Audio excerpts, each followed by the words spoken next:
전 국민이 부동산 투기꾼으로 바뀐 대한민국 부동산 시장이다.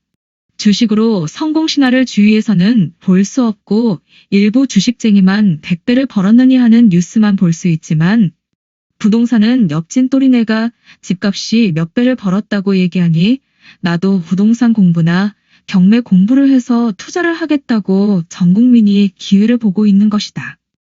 여기에 일부 부동산 투기꾼들이 시장을 왜곡하는 현상과 이를 뉴스 강남 아파트 가격이 평당 1억이다. 한남 재건축으로 현대로 결정났다 후 전 국민이 알 수 있게 하니 너나 할 것 없이 투자금이 없는데 부동산을 기웃거리는 것이다.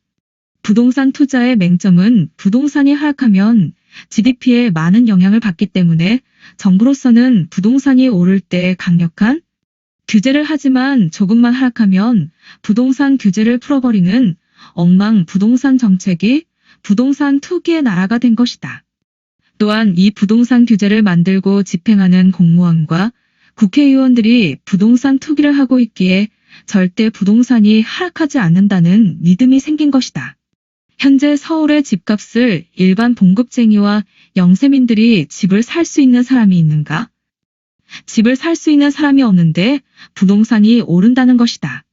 부동산 거래를 계약금 시점이 아닌 부동산 거래 완료 시점에서 신고를 하고 취득세와 보유세, 재산세, 종합부동산세를 많이 물리게 하면 부동산 투기는 절대 없을 것이다. 싱가포르 경우에는 두 번째 집을 구매했을 경우에 7%의 취득세율, 세 번째의 경우에는 10%의 취득세율을 적용받고 있다. 외국인의 경우에는 15%의 취득세율로 낸다. 하지만 정부는 그렇게 하지 않는다. 조그만 부동산 시장이 얼어버리면 대출 규제를 완화하고 양도세, 보유세를 깎아준다.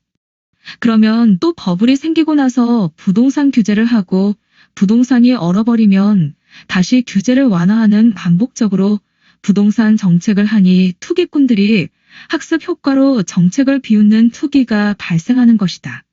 2020년에도 부동산 투기꾼이 빠져 나갈 수 있게 6개월 동안 부동산 규제를 묶어놓으니 부동산 선수들은 암암리에 부동산 매도를 하고 있다. 이런 일이 반복이 되니 계속 부동산 버블을 만드는 것이다. 요약하면 한국의 부동산 시장 버블은 일부 공무원, 국회의원 등 기득권과 부동산 투기꾼 그리고 정부의 일관성 없는 부동산 정책과 세금 부과가 만든 인재이다.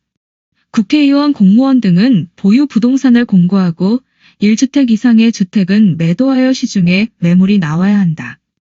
이렇게 추진하면 공무원 개인의 사욕에 의한 부동산 대책이 없어질 것이며 지속적이고 일관성 있는 세금 정책과 함께 부동산 버블을 없앨 수 있는 기회가 된다.